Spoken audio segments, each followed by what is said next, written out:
The Bob Murphy Show, episode 297.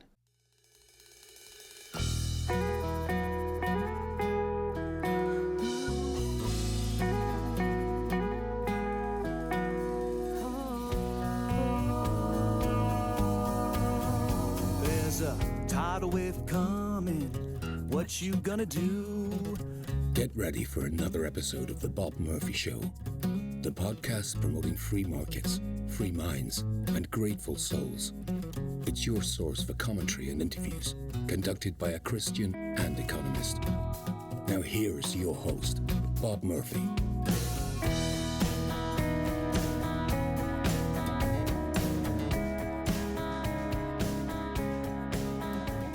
Hey everybody, welcome back to The Bob Murphy Show. Today I'm going to be speaking with Dan Sanchez, whom I've known for years, going back to Mises Institute days when he came over and helped us launch.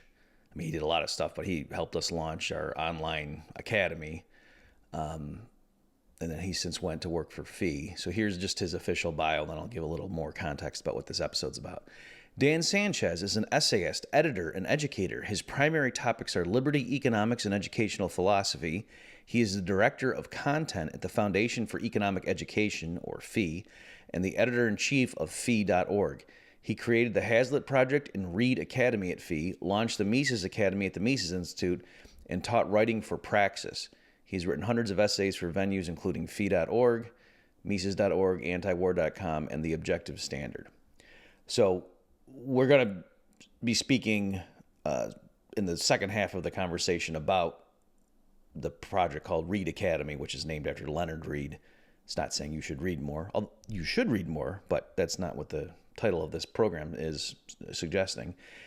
But in the first half, we talk about, some of you may already know this, but Dan, has been public about the fact that he's had very serious illness and diagnosis, and so he just tells about that and what it's been like and the treatment he's getting and so forth.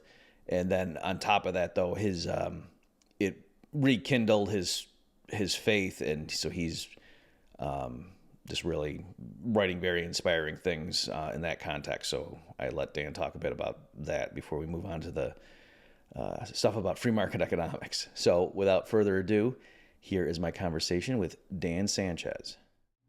Dan, welcome back to the Bob Murphy Show. Thank you, Bob. It's great to be back.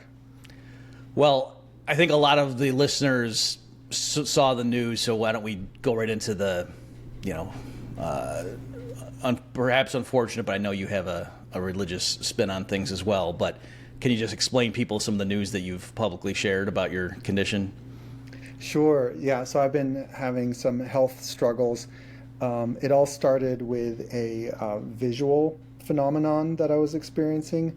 It was kind of like this pulsing distortion in the right side of my field of vision. At first I thought it was a blinking cursor because I was looking at the computer, but then I realized that the cursor that's not where the cursor was. And so I realized that it was just there, like no matter where I looked.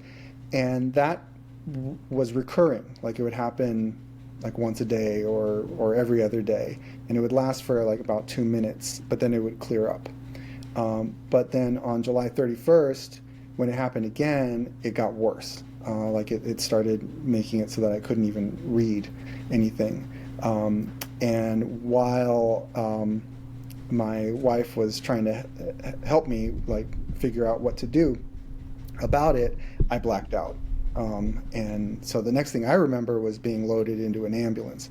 But my family told me that what they saw was that I stood up and then fell over, just face first on the. Fortunately, it was on the carpet, so it wasn't that much damage. Then that they told me that I regained consciousness and was walking around, but I was incoherent. But I don't remember any of that. Next thing I remember was the ambulance and then emergency room and then checked into the hospital. The doctor said I had a seizure, a focal seizure, and then scans showed spots in my brain and lungs, as well as a compression fracture in my spine. And then after I got checked out from the hospital, I got a bronchoscopy. lab results from that confirmed that it is non-small cell lung cancer, and they concluded that it had spread to my brain and to my spine, because a subsequent MRI indicated that the compression fracture is related to cancer in one of my vertebrae as well, and that the biggest lesion in my brain is probably what caused my visual disruptions and my seizure, because that is in my left occipital lobe, which handles the right side of your field of vision, and so that explains that. I got targeted radiation treatment on the 2 lesions in my brain. I also tested positive for a mutation called EGFR, and that was actually good news, because it's a very common mutation among non-smokers like myself who get lung cancer, and so that's like often like the cause of the lung cancer. And there's a new drug or relatively new drug called osimertinib, or its brand name is Tagrisso, that inhibits cancer cells with that mutation from reproducing. So I've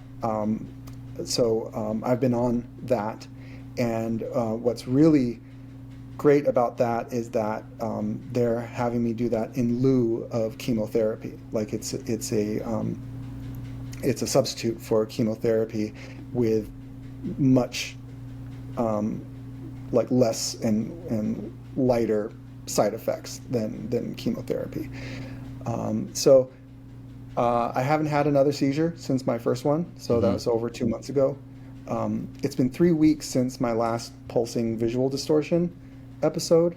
I've had other minor symptoms, but it's hard to tell what's caused by the treatment or the cancer, and I'm just so grateful that I've had no other major symptoms. Obviously, it's a very serious condition, that it's technically stage 4 because it has spread to other organs, and that's not great statistics in across the population for that. I am responding. I seem to be responding well to the treatment, both the radiation and the Tagrisso, and so I'm just going to do my best to try to manage it, and the doctors say that remission generally doesn't happen with stage 4 lung cancer, but I've heard stories of it happening, and so I'm seeking to beat the odds. Well, I'm certainly praying for you, and I know many of the listeners who are so inclined are going to be doing likewise. I know I was shocked and very sad when I heard the original announcement. If you mind me asking, are you like the low 40s? 45, yeah. Okay. Do you know, is this the age when that would happen for a non-smoker, or are you relatively young? I don't know. I don't know what the age ranges are. I mean, I'm definitely, young for the average lung cancer patient in general, but I don't know in terms of non-smokers. Yeah, right. Yeah, that's why I was, because obviously people who get it from smoking, presumably, that biases it towards later in life. Right. Well, I mean, even in secular terms, I mean, I know you're very disciplined, and so like if the doctors tell you, well, the best thing to do to help beat the odds is XYZ, that you can go and do that. And certainly you have a will.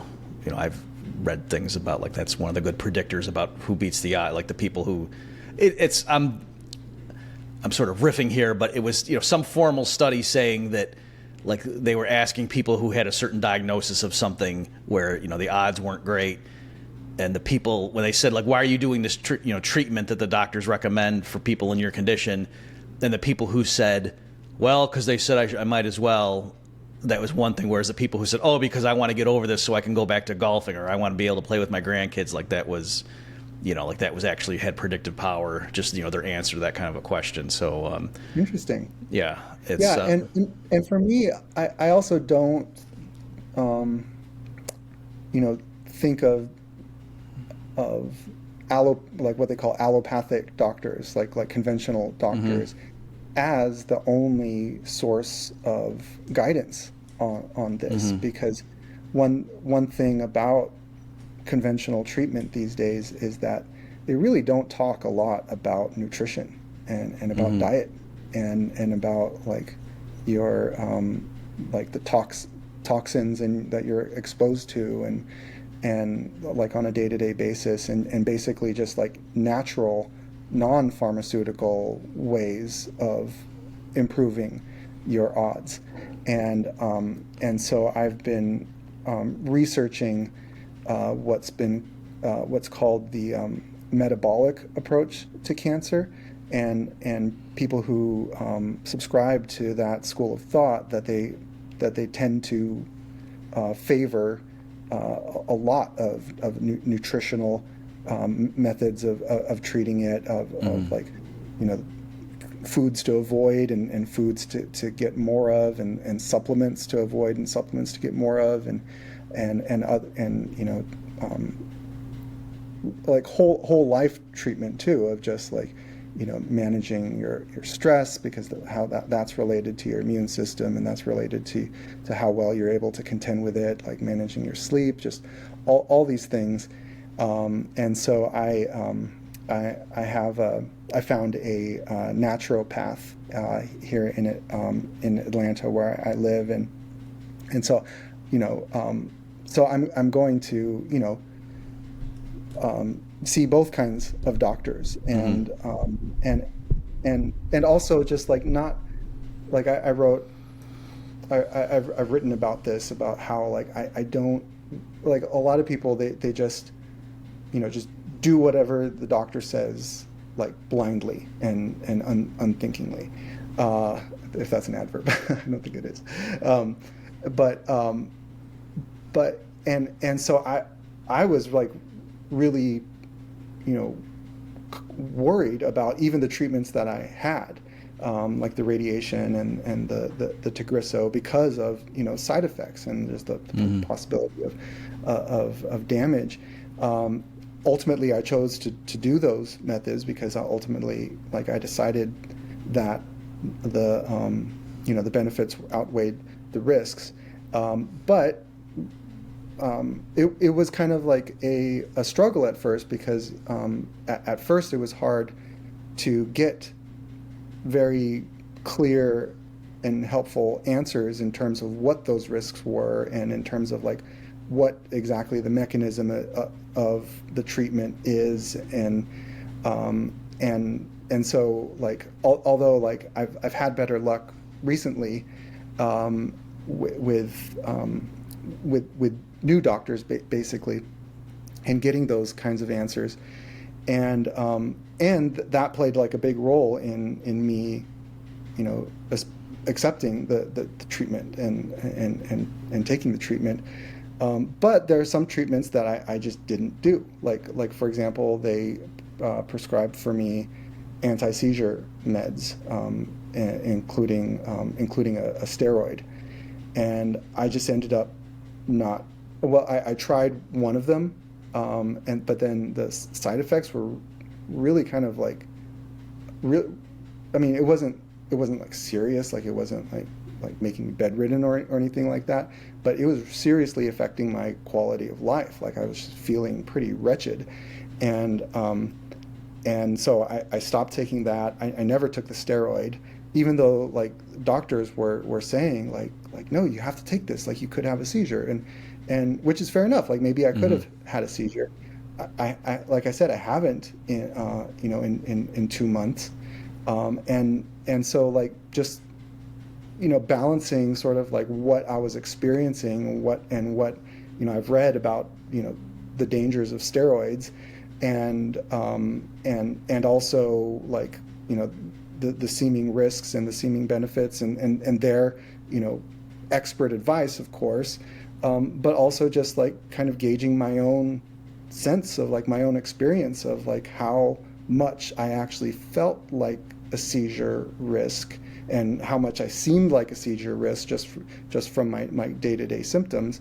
And so I ultimately chose, to stay off that. And I'm really glad that I did, because like I just can only, imagine like it would have been like there would have been a lot of downsides if all this time I had been on both of those medications. And your gamble, if we want to call it that, at least so far, has paid off in that you haven't had a seizure. So you would have, in the alternate timeline, have suffered those side effects for thus far no net benefit on the anti-seizure front.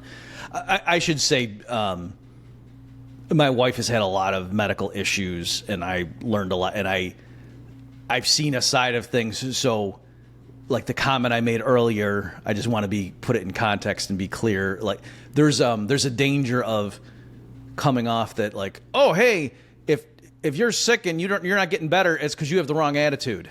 Because I knew a guy in my church, and he just prayed and had faith and started dressing well, and he went into remission. You know what I mean? Like stuff like that. And so then if people are still sick, then, oh, it must mean you're down in the dumps or whatever, and you don't trust God. Or so anyway, I'm being respectful that that's clearly not what I'm saying about, just change your attitude and it'll fix itself. But well, if we could just explore that a little bit. So because I'm wondering, have you noticed, and I think just because stuff has become so politicized after COVID, like I could imagine, are there some doctors who, when you start asking legitimate questions, are thinking like, oh, we got one of these guys who does his own research on the internet, and they kind of were patronizing? Like, do you have that kind of thing where they don't understand that, like, no, you actually are very intelligent and you can go read stuff, and this is your life that's at stake here, so you should have all the information? Well, not really. Like, at least not explicitly. Like they don't say that. Like sometimes I get a sense of impatient, like up to a certain point of just getting like impatient with the questions, and also just like surprise.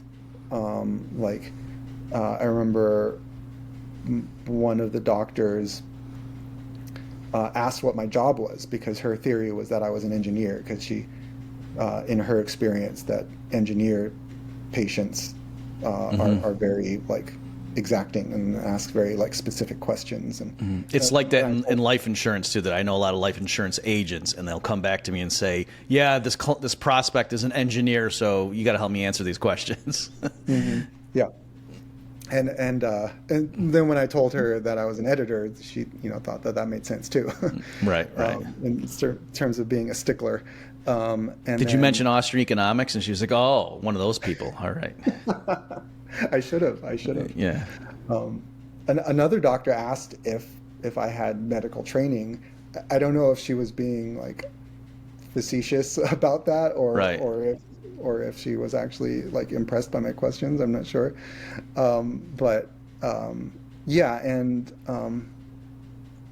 So yeah, that's kind of the way it's been. And have you? So I'm guessing, like, have you delved? I mean, let me back up.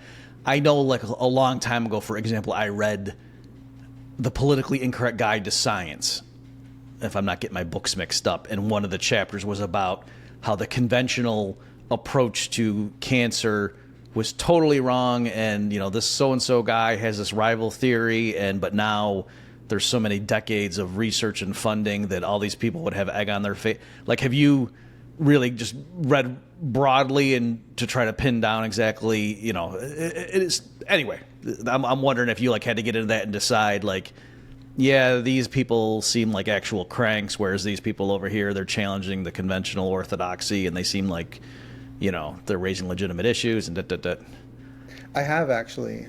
So the school of thought that I mentioned, the metabolic approach to cancer, that is actually, in an Austrian school, we often talk about how like business cycle theory is a Nobel Prize winning theory, because Hayek, won the Nobel Prize for that. Well, the same is true for the metabolic theory of cancer that Otto Warburg a scientist in the 1920s, won the Nobel Prize for his work in this area, and what he did is. Sorry, if I'm not an expert, so I might get. At this point, this video is going to be demonetized anyway, so just go ahead, let it rip. If you make a mistake, I'll say, hey, he's got a brain tumor. Leave him alone. Very good. So, what he did is that he injected cancer in rats, and then killed the rats, and saw that the cancer was still getting energy, and so what came out of that was this understanding that whereas normal cells get their energy from respiration through oxygen, that cancer cells get their energy through fermentation. Mm-hmm. And the thing is that... Can I stop you? And that's why, like, so the point is that the dead, was it mice or rats, did you say? I forget what you said. Rats. Okay, because the creature's not breathing anymore, so if it was getting... The normal cells just stopped getting energy, whereas the cancer cells still were, chugging along, at least for a while? Right. Okay. Right. Because, they didn't need oxygen. The fermentation can be fueled by glucose, especially, and so there was still glucose in the rats, and so it still had stuff to feed on, and so there's a contemporary doctor named Thomas Seyfried at Boston College, and so what he's been doing preclinical trials of is using the ketogenic diet to treat cancer, because if you really restrict your carbs, your carbohydrates, for long enough, then you enter into a state called ketosis. And when you're in ketosis, your body is saying, like, okay, we're not getting new energy, and so we need to start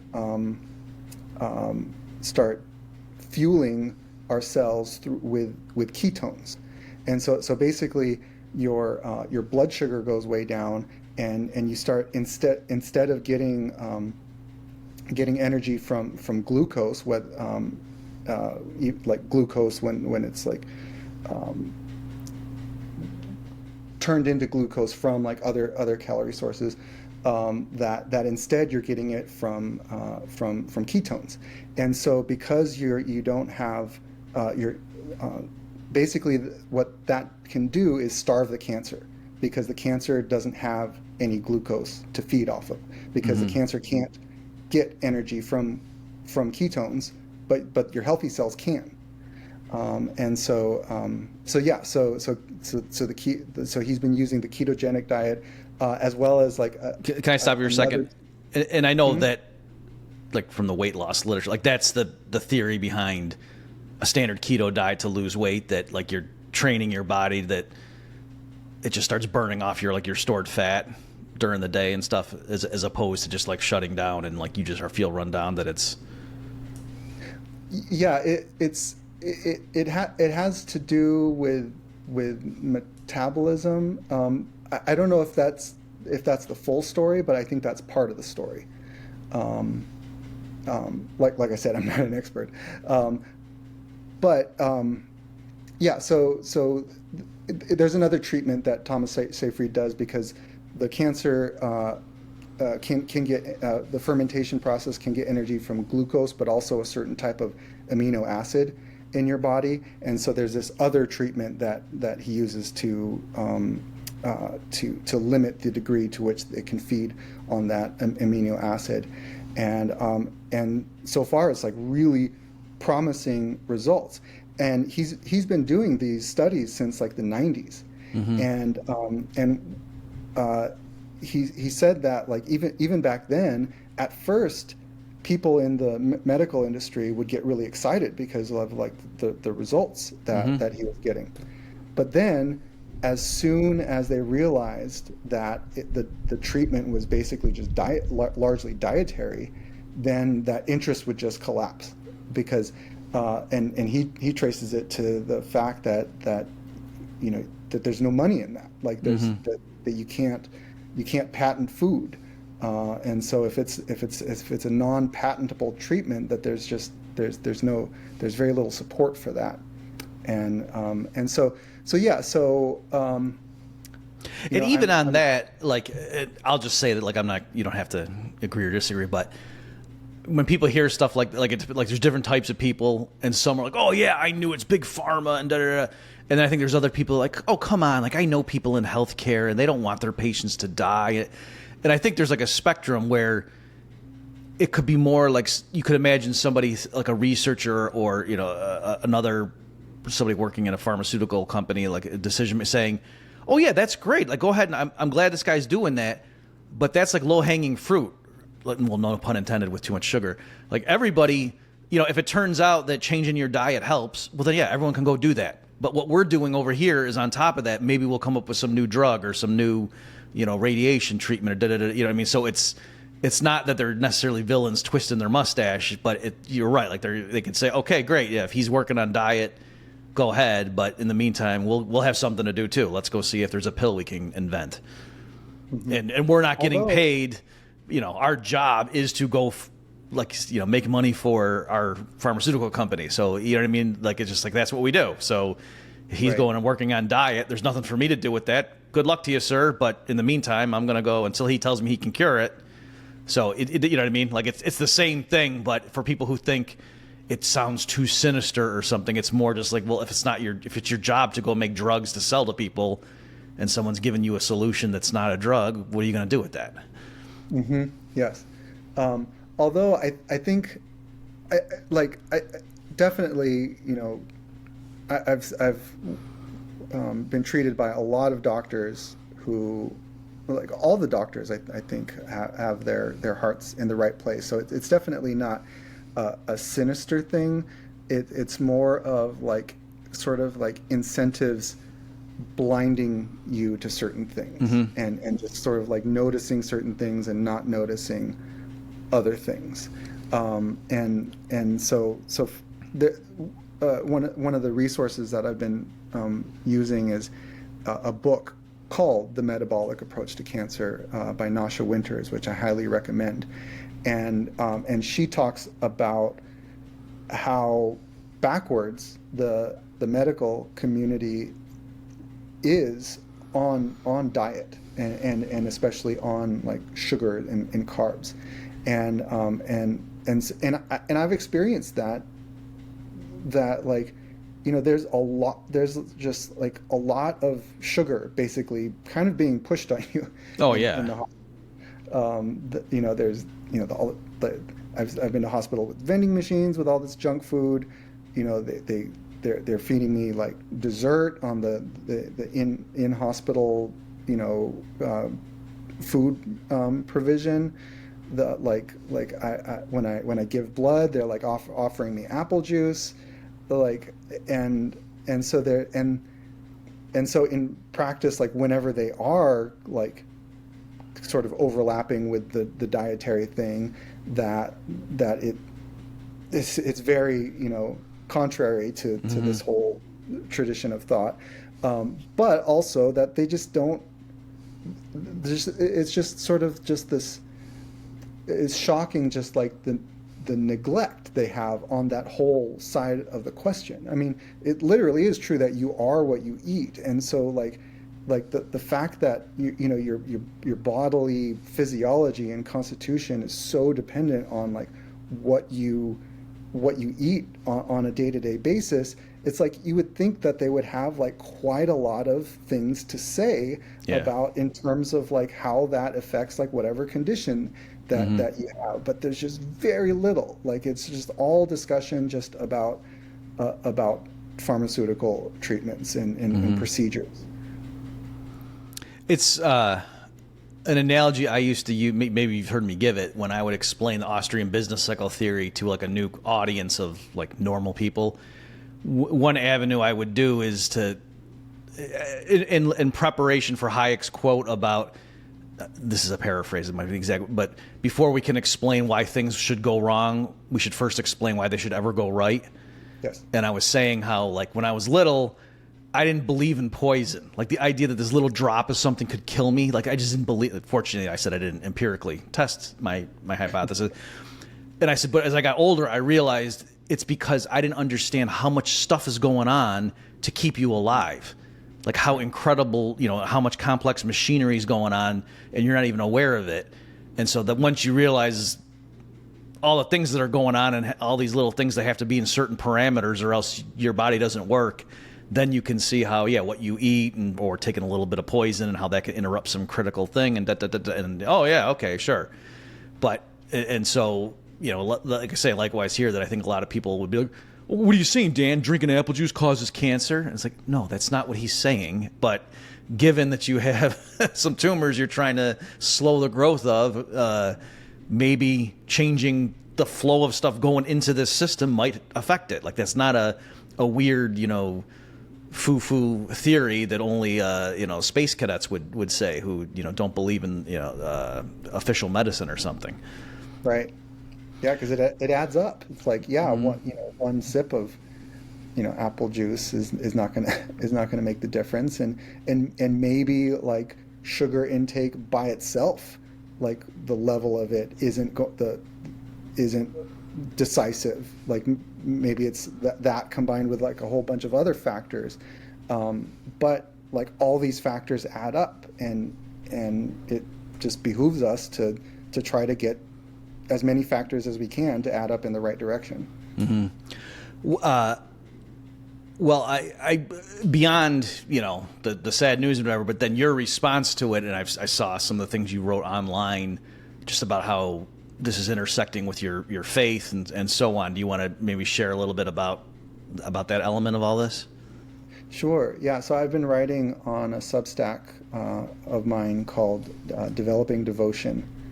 And so that's where I announced my my diagnosis. And what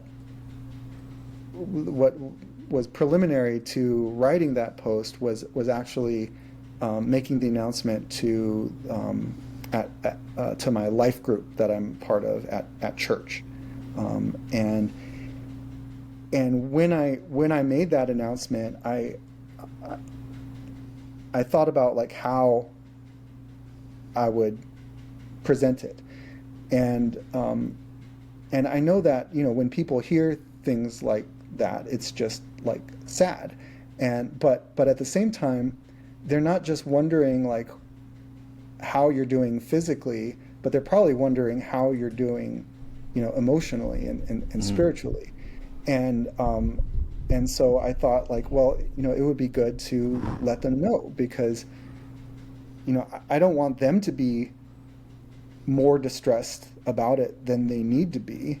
And if they're wondering like, oh, wow, like, I wonder if he's just, wallowing in despair, that would be more distressing if someone that you care about, if you're wondering that they're going through that on top of like whatever physical symptoms that they're having, and so I wanted to spare them from that kind of worry, and so I wanted them to know like how I'm dealing with it, like emotionally and spiritually. And so I kind of like prepared my what I was going to say with that in mind. And then in preparing that, I thought, well, you know what, I should write this down, because a lot of other people like in my life are probably wondering the same thing, or like when they find out, they will be wondering the same thing. And so then I ended up writing a Substack post along those lines. And what I said in that Substack post is that, like, I talked about my religious faith. Mm-hmm. So before knowing I was sick, I had found my way back to my Christian faith. And so in light of that, I wrote, I choose to see this ordeal as a trial, and this trial as a blessing. And what I meant by that is that,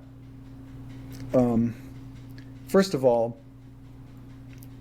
accepting, whatever may happen as a result of this, that, like, if things were to take a turn for the worse very, very quickly, and if like I am to suffer and decline and die relatively young, and have my two daughters and my wife and my family and community lose me that early, that of just coming to terms with that and accepting that, and not only that, but, like I said, treating it as a trial, like as an opportunity to exhibit peace and courage in the face of that, especially because, like I said, I don't want other people to suffer needlessly, and that's one way of causing people that you love to suffer is for you to yourself succumb to suffering and despair. Mm-hmm. And so in order to to spare people I love, that, but also as sort of like a testament to the power of faith, that I feel that if people see that my faith is able to, it makes me able to deal with something so dire with peace and courage, that that is just a testament to its power, and so hopefully people would then consider exploring their own relationship with Jesus, and so yeah. So, but at the same time, as I wrote, that I'm not resigning myself to Mm-hmm. To that, because I think of life in this world as not only a blessing but a mission, and so like and so to just say like, oh well, I'm just going to let the disease take me, is to renounce that mission, and so like I am going to do whatever I can to be in this world as long as I can to fulfill God's calling for me to try to improve in my walk with God, and to try to share God's truth with as many people as possible, and I think of that in terms both of religious truth, in terms of sharing the gospel with people, and with participating in my church community and everything, but also my day job, because I think of economic truth and as the truth of just humanity, like human nature and the way that humans interact, as part of God's truth, and Leonard Reed, the founder of FEE, and Frederick Bastiat, they really thought of it in that way as well. And so, like I mentioned in my post, that this condition of mine didn't make my work at FEE any less important. It made it like more important, because it's like I want to use whatever time that I can to because I think that's my specific calling, that everyone has a calling to share the gospel, but each of us has like specific gifts, and I feel that like my specific opportunity is to share this part of God's truth, like in terms of economics and social philosophy, and so I just and so an inspiration for me in this regard is Bastiat himself, not only because he saw he saw the connection between the beautiful order of the market and the mind of God, as he put it, that he also struggled with illness. That I know it had something to do with his lungs or his pulmonary system. I've read two different things. Someone said he had tuberculosis, and someone else said he had throat cancer. So I'm not sure what he had, but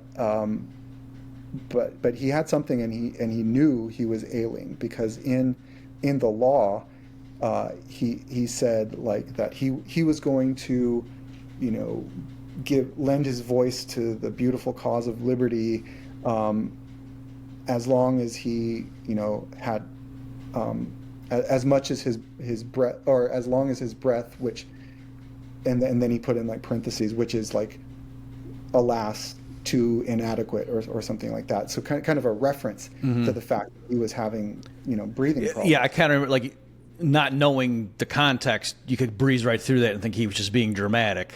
Like, so long as I draw breath, I will defend liberty. But he meant it quite literally. Right. And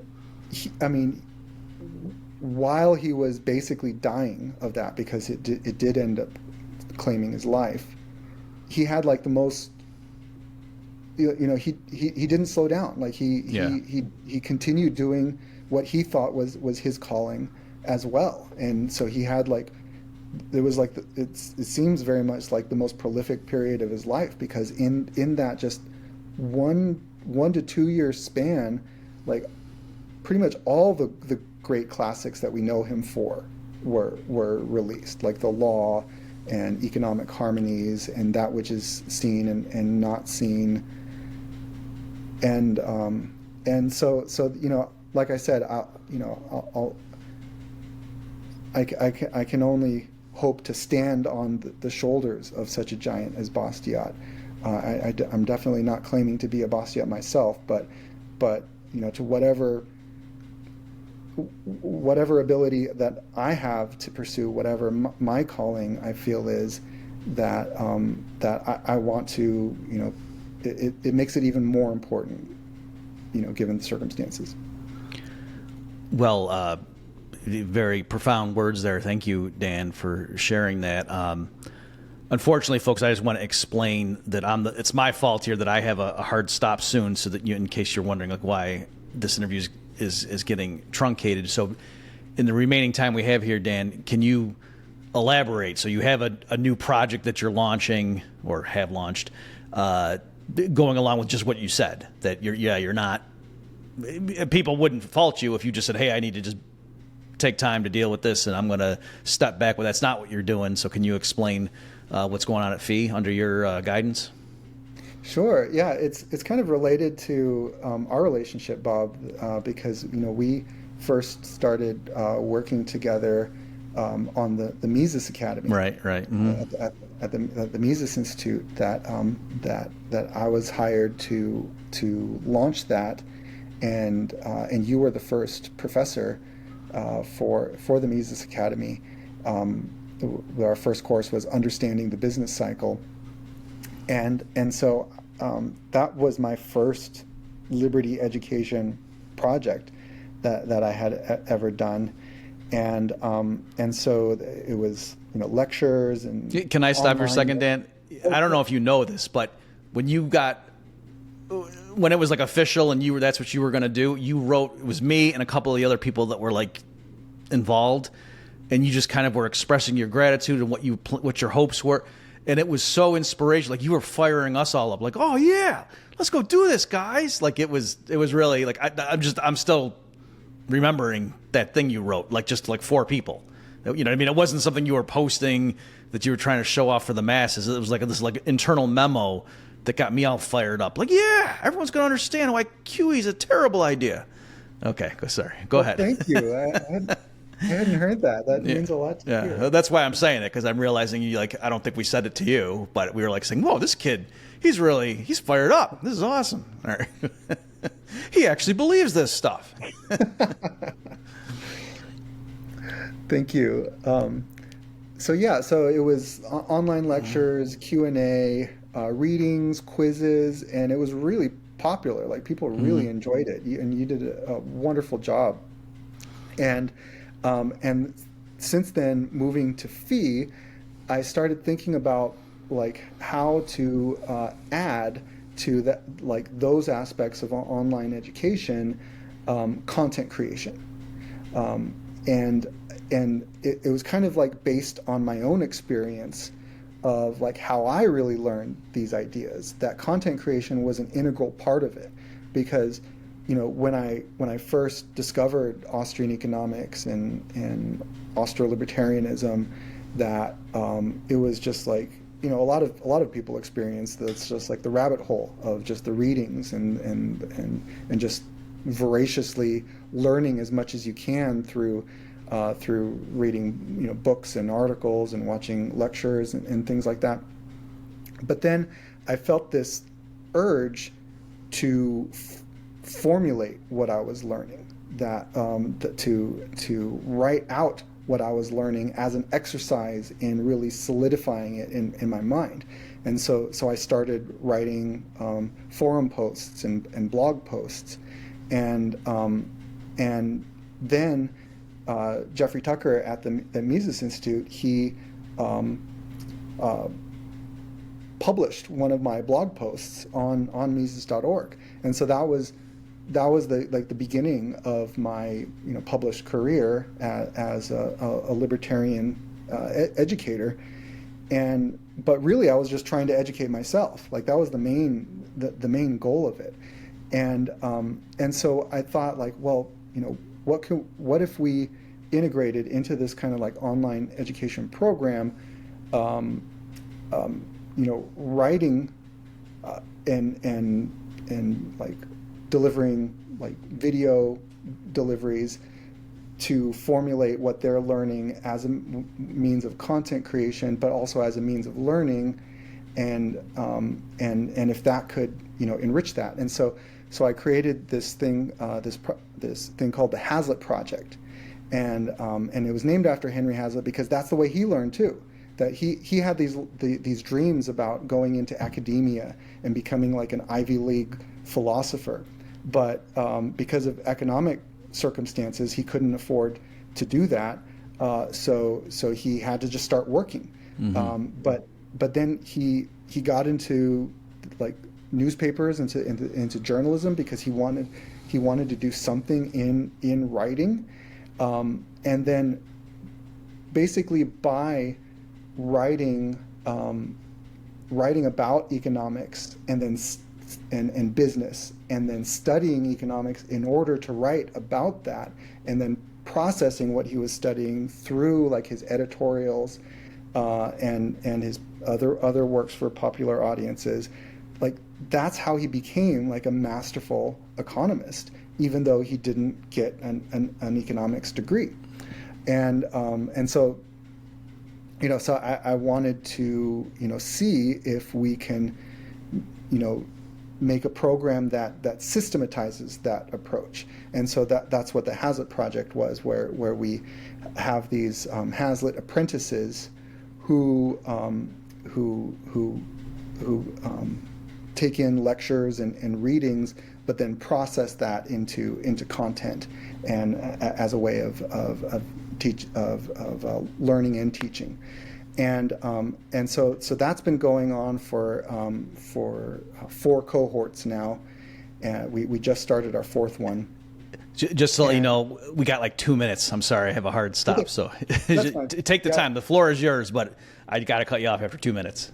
Yeah, I don't have much more. Just that now with the Reed Academy, it's basically taking that model and opening it up, not just to people who want to be professional libertarians like the apprentices that we give fellowships to, but just any libertarians who want to share liberty and learn liberty through sharing it, whether through their social media circles or just with their friends and family and associates. That's what the Reed Academy, named after Leonard E. Reed, the founder of FEE, is all about. So check out fee.org/Reed Academy to sign up. And folks, if also besides his specific, if you go to bobmurphyshow.com/296, I'll give links into your Substack as well. So we got a minute here. So can you explain? Now you're teaching FEE 101. Yes. You want to take a minute and explain what that is? Yeah, that's our inaugural course. It's a crash course in all things FEE, and it's sort of what the essentials to know in order to be sort of like a FEE aligned friend of liberty.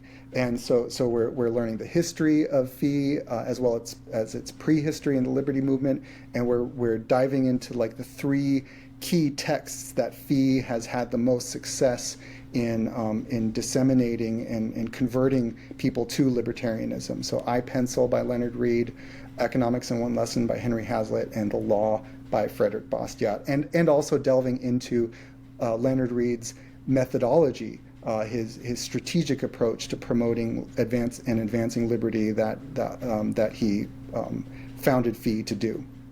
Okay, well, great. That sounds great. I would have known for sure I Pencil and Economics in One Lesson. The Law doesn't surprise me, but I didn't know if that was also in the top 3. So that's very great. And folks, if you haven't read any or all of those, you need to. Otherwise, you can't call yourself. Certainly, you couldn't be a professional libertarian, which is a very ominous title. Okay, well, joking aside, Dan. So condolences to you, but you're obviously taking it very well, and as inspiration to all of us. Those of us so inclined will be praying for you, and just wish you the best in all endeavors, and best of wishes to your family as well. Thank you, Bob. That means so much to hear. God bless you. God bless you. And thank you, folks, for tuning in, and we will see you next time. You've just experienced another episode of The Bob Murphy Show, the podcast promoting free markets, free minds, and grateful souls. For more information and to subscribe to this podcast, visit bobmurphyshow.com.